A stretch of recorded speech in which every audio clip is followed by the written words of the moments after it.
नमस्कार, मैं हूं विवेक शर्मा। पंजाब केसरी टीवी चंडीगढ़ देख रहे हैं आप। बीजेपी लोकसभा चुनाव में पश्चिम बंगाल में अपना परचम लहराने के बाद अब विधानसभा चुनाव की ओर पूरा फोकस किए हुए है। इसके लिए वो टीएमसी में सेंध लगा रही है। दिसंबर से लेकर अब तक 3 मंत्रियों और 10 विधायकों ने बीजेपी का रुख कर लिया है, तो कहीं ना कहीं टीएमसी के लिए गंभीर मुश्किलें अब खड़ी होना शुरू हो गई हैं। आखिरकार क्या है पूरा मसला, क्या इस समय वहां पर राजनीतिक स्थिति बनी हुई है? चलिए आपको खास रिपोर्ट दिखाते हैं। बीजेपी ने ममता बनर्जी को फिर दिया झटका। पूर्व मंत्री राजीव बनर्जी बीजेपी में हुए शामिल। विधायक वैशाली डालमिया और प्रबीर घोषाल ने भी पकड़ा कमाल। दिसंबर से 3 मंत्रियों और 10 विधायकों ने छोड़ा ममता का साथ। लोकसभा चुनाव में बंगाल में अप्रत्याशित सफलता हासिल करने वाली बीजेपी अब विधानसभा चुनाव में भी बंगाल को फतह करना चाहती है और बंगाल पर कब्जे के लिए वो पूरी शिद्दत से लगी हुई है। इसके लिए वो सत्तारूढ़ तृणमूल कांग्रेस की पार्टी में सेंध लगाने में लगी हुई है।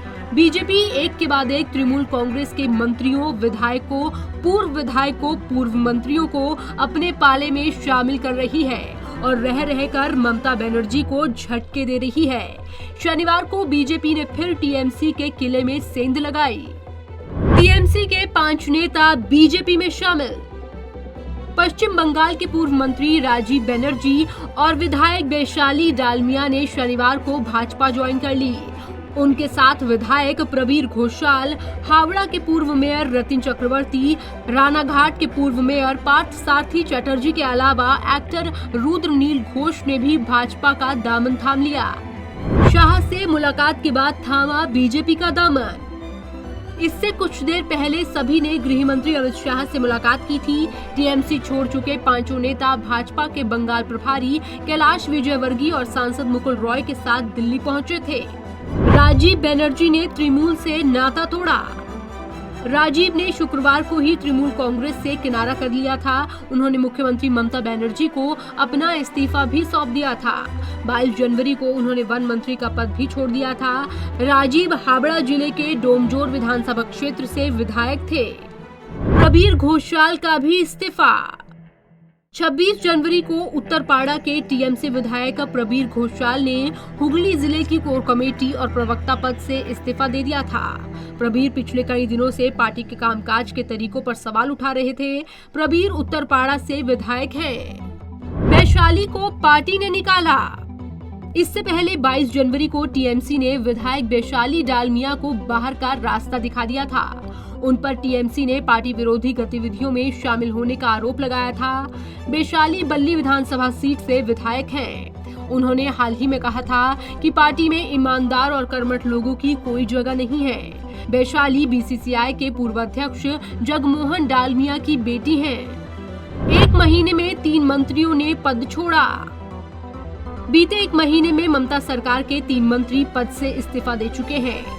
दिसंबर में ममता के खास रहे शुभेंदु अधिकारी ने मंत्री पद छोड़ा था। 5 जनवरी को लक्ष्मी रतन शुक्ला ने खेल और युवा मामलों के मंत्री पद से और 22 जनवरी को वन मंत्री राजीव बनर्जी ने रिजाइन कर दिया। दिसंबर में 10 विधायक भाजपा के पाले में आए थे।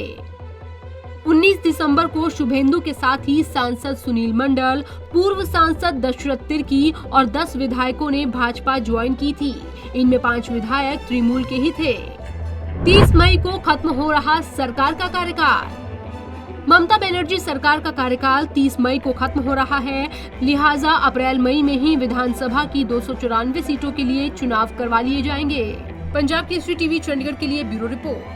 30 मई को पश्चिम बंगाल सरकार का कार्यकाल खत्म होने को है। हो सकता है कि अप्रैल या मई में ही वहां विधानसभा चुनाव करवा लिए जाएं। 294 सीटों पर वहां पर मतदान होना है, लेकिन ठीक इससे पहले दोनों ही बड़ी राजनीतिक पार्टियों में आपस में सियासी जंग और तेज होती जा रही है। हालांकि पश्चिम बंगाल में जिस तरीके से अब तक चुनाव होते आए हैं, जो उसका इतिहास रहा है, इन चुनावों में काफी खून खराबा अब तक होता आया है और लगातार कहीं ना कहीं यहाँ पर संघर्ष और राज्य के मुकाबले ज्यादा देखा जाता है। तो आज की इस खास रिपोर्ट में बस इतना ही। विवेक शर्मा को दीजिए इजाजत। नमस्कार।